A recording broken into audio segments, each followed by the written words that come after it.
Welcome to Local Living Tri-City, your go-to podcast for exploring the vibrant communities of Temecula, Murrieta, and Menifee. Join me, Liz Jones, as we dive into real estate insights and local business stories, bringing you closer to the heart of our Tri-City area. Let's get started with today's episode. Hello, everyone. I'm Liz Jones. Some of you know me from the Jones Realty Group, and others know me from Keller Williams. So what's that all about? So I thought I would take a couple of minutes and explain about brokerages, how I came to be at Keller Williams, what that's all about, what makes a great agent, and we'll go from there. First, I got licensed back in 2013. At the time, I was an investor. And I was doing tax deed sale purchases. I took some training on creating senior care facilities out of luxurious homes, how to make a mobile home profitable when you purchase the entire community and refurbish, get rid of old mobiles, increase rents. So I learned all of those investment strategies. And I had thought at the time that the one missing link to complete my education was to get a real estate license. Many of you know there are thousands of real estate agents. In fact, in the Temecula Murrieta area, I've been told we have somewhere around 12,000 agents. San Diego has another 15,000 agents. You head to Corona and we have maybe 9,000 to 12,000 agents. What is an agent and how does that function? Well, an agent is an independent contractor. Somebody who has decided they want the ability and the right to represent clients in a purchase or a sale of a house. Could be commercial, but we generally specialize because commercial is a whole nother beast to itself. When an agent gets their license, they have some study time. It's not a real high level of barrier for entry. So most people offer online courses. You can go in person, and once you do that, you pass the course, then you must register with the state of California, which is the long wait. Right now, waiting with the state of California is approximately 6 months. You take your test, you pass your test, and then you find a place to work, which is a brokerage. Folks that open brokerages, we call them operating principals. They sometimes have license, sometimes they don't. They open a business, and the business is to recruit agents like myself and allow them to hang their license with us, operate as they choose to, and hopefully they'll be profitable. In other words, they sell homes. And in that process, when they do sell a home, the brokerage takes a percentage of the sale. Let's take a second and talk about brokerages. So we all know the big ones, the Prudentials, the Century 21s, the Coldwell Bankers, the Keller Williams, the Allison James, the EXP. I could go on forever. They kind of model in a certain way. So there's those brokerages that operate where they will take forever off the top a percentage of your commission. It typically is between 30 and 35% off the top, and you keep 60-65% of your transaction. And then out of that 65%, an agent will pay all of their ancillary fees, their car, their insurance, their phone, their e-licensing, their MLS dues, their NAR association dues. It goes on. Anyway, that comes out of their commission. Now, the big brokerages, the big tops, they usually take that off the top forever. There are other models that take it off the top until you pay up a certain amount of fee. And that's what Keller Williams is set up to be. A cap, we call that. So I pay a percentage off the top until I reach a point, which is the cap. And at that point, then the rest of the commissions that I sell the rest of the year belong to me. Some ancillary little fees, office fees, etc., etc. But the most of it stays in our company dollar pocket. And then there are the flat fee companies. The flat fee companies, the realty ones and all the things. So they charge a flat fee. Could be $200, it could be $1,000. Every transaction is the same. They pay errors and omission insurance, and that could be anywhere from $50 to $120 a month, and they pay those fees as well. The person that gets their license has a lot of decisions to make. Are they someone who has worked around real estate agents for a long period of time? Do they understand real estate? Do they understand licensing? Do they understand contracts? Do they understand the wave and ebb and flow of the market? If not, they may not be a candidate for the flat fee because there's no help. You're basically an island. You're out there by yourself. You have the right to hang your license, operate as you see fit. There's no usually brick and mortar office to engage in, no camaraderie with friends or whatever. But you're on your own. They pay very little because there's very little engagement by the brokerage. Then there are the cap agencies like Keller Williams, which I found very interesting model.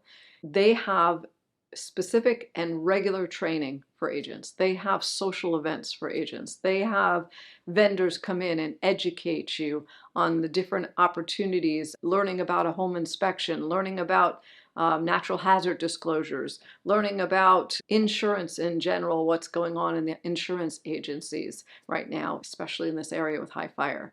So they put together programs to educate your agents so that your agents can be more effective at their job.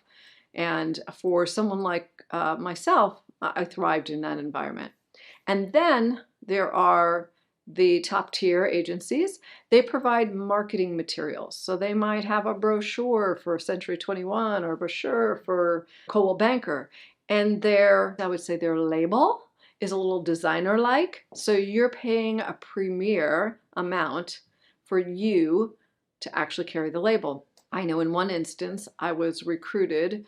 I didn't leave, but I was recruited by a Coldwell Banker.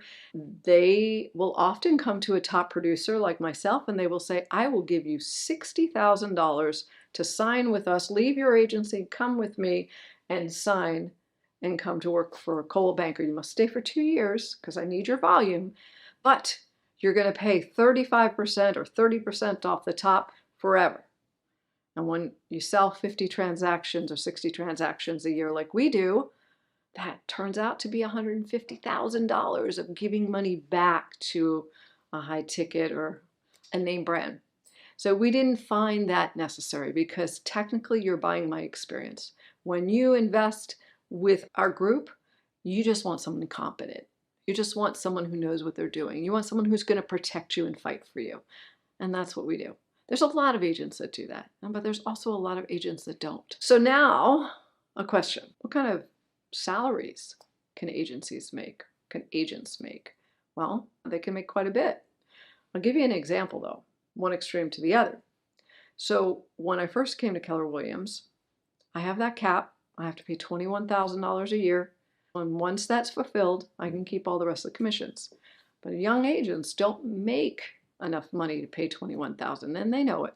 They know it. They're going to be in a training mode for a long time. Well, the first years, you pour out a lot of money into your advertising. You need to be found. You need to be out there. I came from a print marketing background, so of course I knew what I was doing for marketing. It wouldn't take me any time to get up and running. I was so wrong. It was 8 months before my first sale.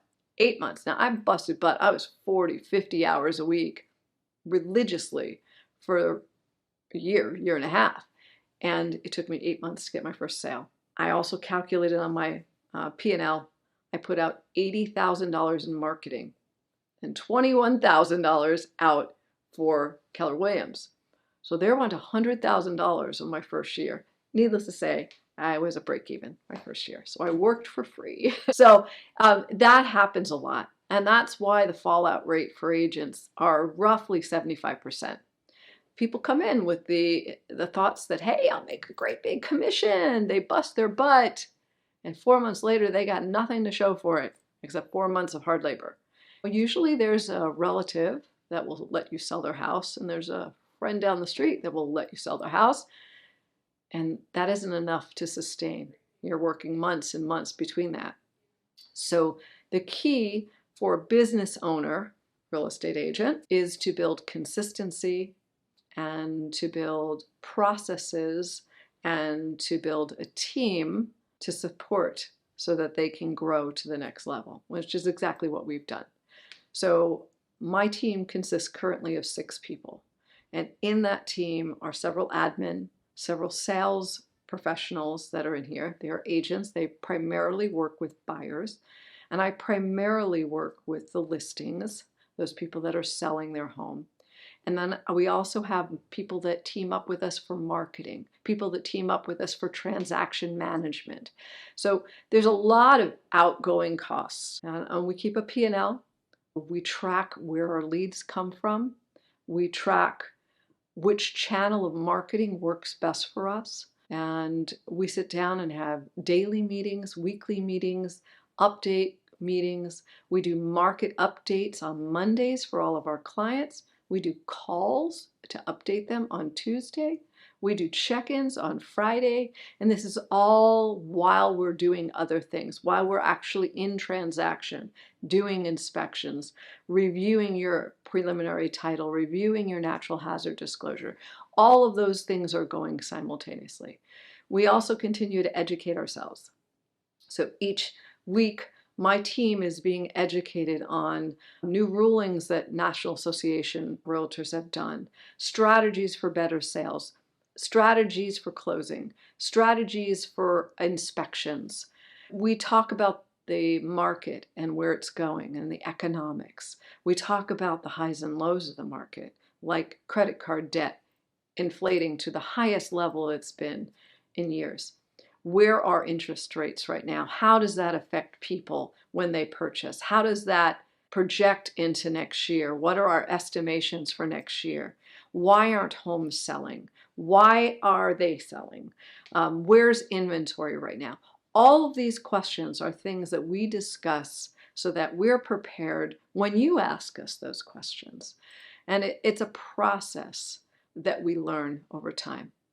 We talk to professionals in the industry. Today I spent a long time talking to a past colleague who used to do homeowners insurance. And because most companies have pulled out of California, that business dried up for him. Why did that dry up? Why did the companies, the insurance companies, make decisions to pull out? Who are the people that are still doing insurance policies? We talk about California Fair Plan. What does that mean? Many of you that are here in the Murrieta area were forced to take the California Fair Plan. And that's an insurance policy at the absolute basic level. And it really only takes on fire hazard when your home is there. No personal loss or casualty loss or anything that most insurance policies cover. So if your house burns down, it's going to pay off your mortgage. Pretty much it. But in order to rebuild, in order to collect on the things that were in that house, you need to create basically a wrap program with another insurance company that will cover the personal liability. Someone slips and falls, the personal liability. Somebody drowns in your pool, the personal liability. So all those things are not covered under the basic California Fair Plan. How is that affecting our area and how much that's adding every month to your payment? I know I'm currently paying $6,000 a year for insurance. When I bought that home, I was paying $1,800, and that was only a short 2007. What does that look like? How about taxes? How do taxes affect your payment? Taxes are constantly going up. I'm paying $17,000 in property taxes right now. Why? Where does that come from? What bonds are being adapted in our city level to pay for what that comes back and impacts you and I? And how do you avoid those things? How do you know what areas carry lower tax rates than higher tax rates? Your agent needs to know these things. And if they are not doing it, they're part-time. They're not investing in the future of their business, and they're not helping you. So I hope you learned a little bit about the kind of agencies. I hope you know a little bit about who we are and why we do what we're doing. And I hope it brought you value. If you have any questions, you can always reach out to me. I'm Liz Jones. You might know me as the Jones Realty Group at Keller Williams. Thank you. Have a nice day. Thank you for listening to Local Living Tri-City. Stay tuned for more insights and stories from Temecula, Murrieta, Menifee, and surrounding areas.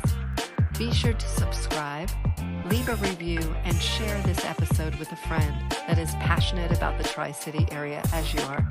Goodbye for now, and we'll see you next episode.